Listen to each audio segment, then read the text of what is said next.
I even ran into some of that slower travel here just on my way into the oasis. So just be prepared. There may be slower travel, not just for the road conditions themselves, but for the road crews that are trying to keep the roads nice and clear of the snow.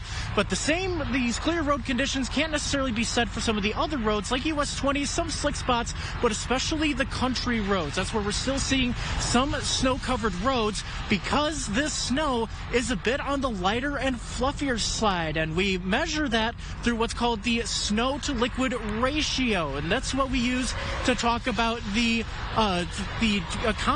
moisture content in the snowflakes. So when you melt it down to an inch of water, essentially how many inches of snow do you get?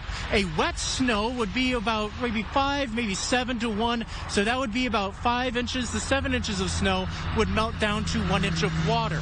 Now that's, some people call that heart attack snow. That's very difficult to shovel, and thankfully we are not seeing that today.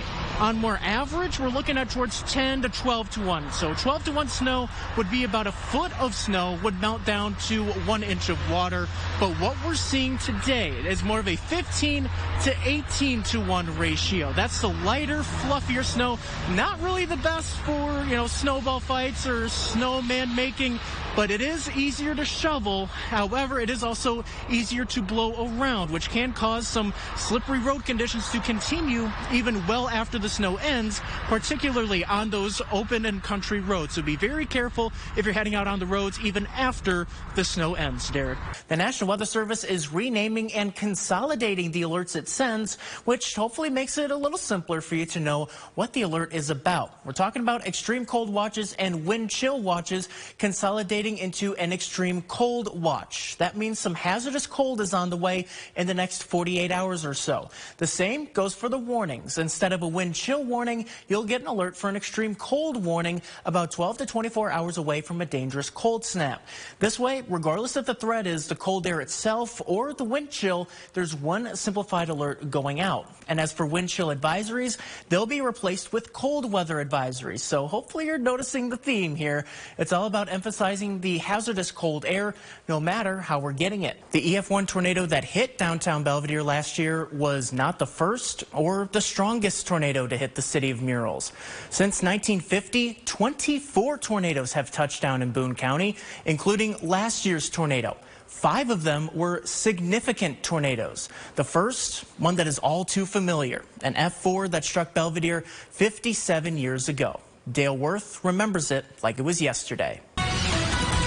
This is meteorologist John Jurgens breaking into coverage with a brand new tornado warning for southern Jodaviess County and far northwestern Carroll County. This is north of Savannah in Carroll County and south of Stockton in Jodaviess County, even south of US 20. This is a tornado warning until 8:15. The National Weather Service saying that they're seeing rotation in this area just to the west of Pleasant Valley. This is moving off to the east at 25 miles per hour. You can see this rotation on velocity now getting very close to Pleasant Valley. So if you are in Pleasant Valley in southeastern Jodaviess County, now is your time to take action.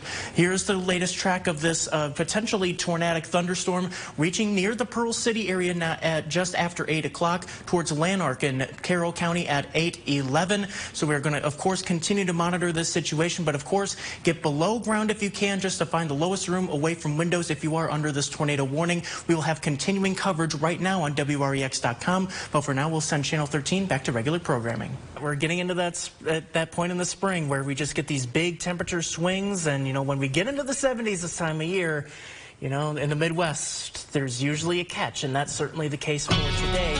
Even early this morning, we have some spotty showers rolling through the area. Pretty much the only one that's in our area now is across Winnebago County, even just passed through Winnebago and just passed through the station. You just saw that new radar scan there showing that spotty shower now reaching the Durand area and between Durand and Rockton at this point. So this will be moving towards Beloit here over the next half hour or so. It rained very briefly, even heard some rumbles of thunder here at the station. So that's just within this little shower here. but as we zoom out here, that's pretty much the only one. The one that was in Greene County has now left towards the Madison area, but this is all getting popped up along a warm front that's ushering in warm and windy weather, as well as the threat for severe weather late tonight. But with that warm and windy weather, we do have a high fire danger, red flag warnings in place for all of northern Illinois, so no outdoor burning today.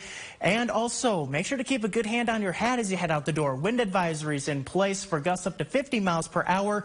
Then tonight, we have the severe weather threat to contend with. So I'll break down all these details of an active Friday forecast. That's coming up in just a few minutes. Our Sunday saw some stormy conditions at times, bringing some much needed rainfall. However, we're seeing a pretty big cool down heading into tonight. We got into the 60s earlier on today, but we're going to see a 30-degree temperature drop thanks to a cold front that came through earlier on this evening.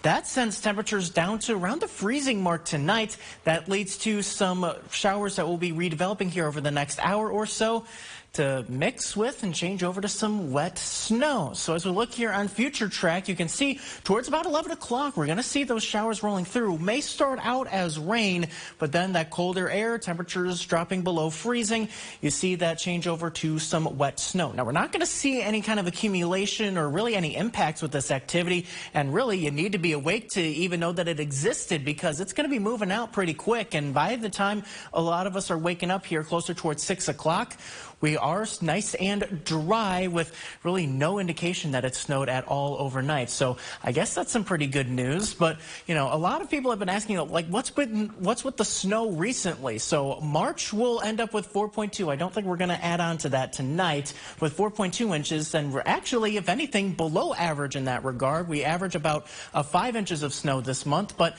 why it seems like we had so much, it's because we've been lacking in the snowfall department this winter, where we had, this March sees double what we had back in January. April, though, is no stranger to snow either. We average about an inch of snowfall in the month of April, and we've had at least half an inch of snow in the last 3 Aprils. So we're not quite done with the snow yet, but thankfully not much more snow in the extended forecast. So as kids are heading back to school, though, we may have to have those coats ready with those temperatures near freezing. However, clouds will part. We'll see plenty of sunshine later on in the day.